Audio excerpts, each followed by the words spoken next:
Pau Cubarsí et Lamine Yamal font-ils déjà partie des meilleurs joueurs cette saison? Évidemment, c'est déjà bien plus une certitude pour Lamine Yamal qui a beaucoup de matchs références, que ce soit avec l'équipe d'Espagne ou bien l'équipe du FC Barcelone. Mais vous allez voir dans cette vidéo que Pau Cubarsí n'est clairement pas en reste. Avant d'aller plus loin, je vous invite à vous abonner, à liker et à lâcher des commentaires. Ça fait toujours extrêmement plaisir. C'est parti pour la vidéo et bon visionnage.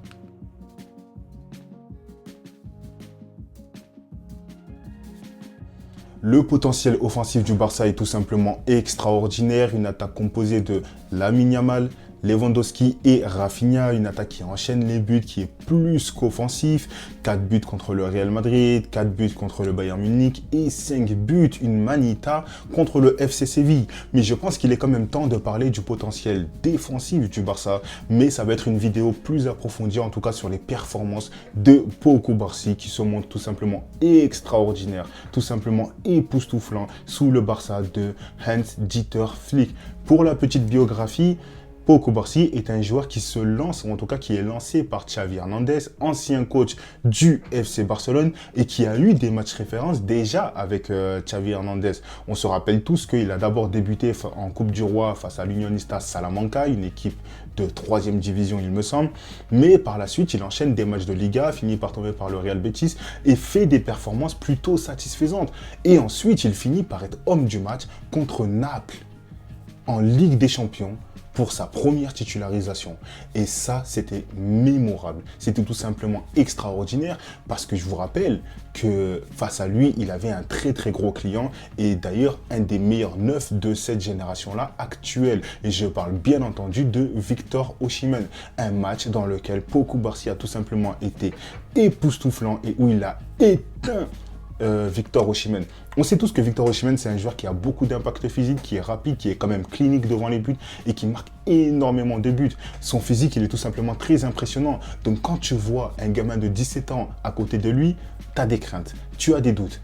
Mais il a tout simplement mangé physiquement Victor Osimhen et ça, c'était le plus incroyable parce que c'est vrai que physiquement, au premier abord, Pau Cubarsí, il ne paie pas de mine.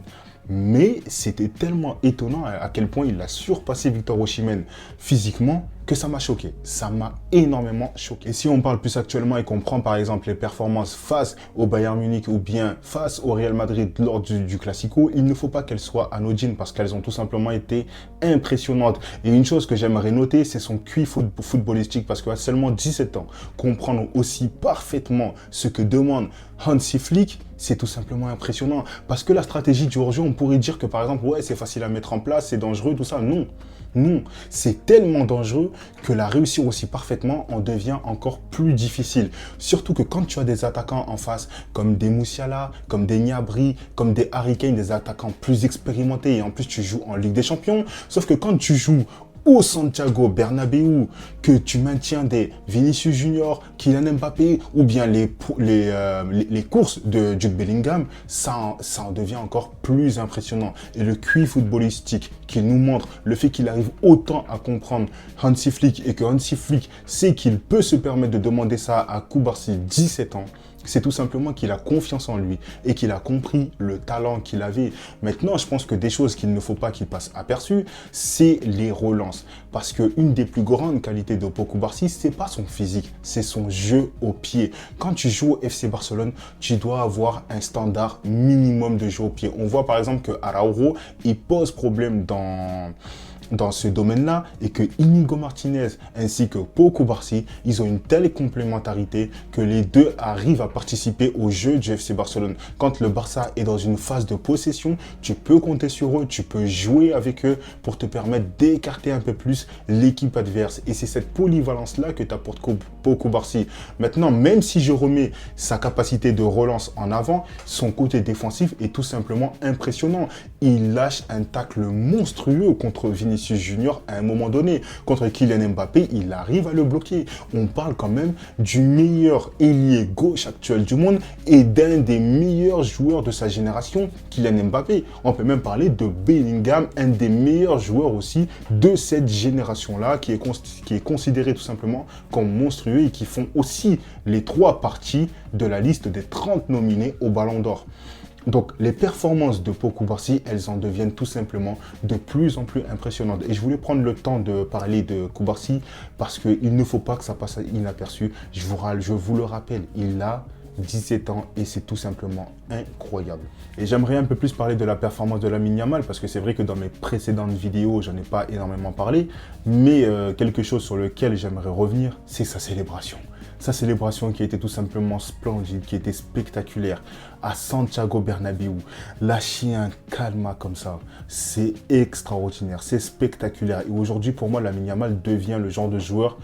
Tu as envie de te déplacer en fait pour aller le voir. Tu veux payer ton billet pour aller voir Lamine Yamal. Tu veux acheter un maillot et mettre Lamine Yamal derrière. Lamine Yamal devient ce genre de joueur. Maintenant, on espère qu'il va continuer à progresser. J'espère qu'il ne va pas tomber dans une sorte de traquenard quand on voit par exemple l'évolution de la carrière de Kylian Mbappé qui devient de plus en plus inquiétante, de plus en plus sombre. J'espère qu'il ne va pas suivre ce genre de chemin-là. Maintenant, ça passe aussi par l'entourage. J'espère quand même qu'il est bien entouré, qu'on lui fournit de bons conseils et surtout que les gens respectent sa jeunesse. Parce que comme je vous l'ai dit, que ce soit Cubarsí ou bien Lamine Yamal, ce sont des gamins, il faut les laisser grandir, il faut les laisser s'amuser. Et tout cet engouement qu'il y a autour d'eux, d'un autre côté, elle peut également faire peur. Maintenant, c'est extraordinaire à quel point ils sont en train d'évoluer, c'est extraordinaire à quel point ils sont en train de devenir forts. Et quand on voit par exemple les cris racistes qu'il y a eu lors du match là, c'est quelque chose qui me peine énormément parce que peu importe à qui ça arrive, hein, que ce soit pour Vinicius, pour Lamine Yamal ou bien en Italie, on l'a vu avec Matuidi, tout ça, ce sont des choses qui nous peinent énormément et je voulais faire ce petit message-là de soutien évidemment pour eux et pour tous les joueurs qui subissent ce genre de choses parce que ça me tenait à cœur en tout cas de faire ça. Donc voilà, ça va être la fin de cette vidéo. Je vous remercie grandement de l'avoir visionné jusqu'à la fin. N'hésitez pas à mettre le petit like qui fait toujours extrêmement plaisir et je vous dis à très bientôt.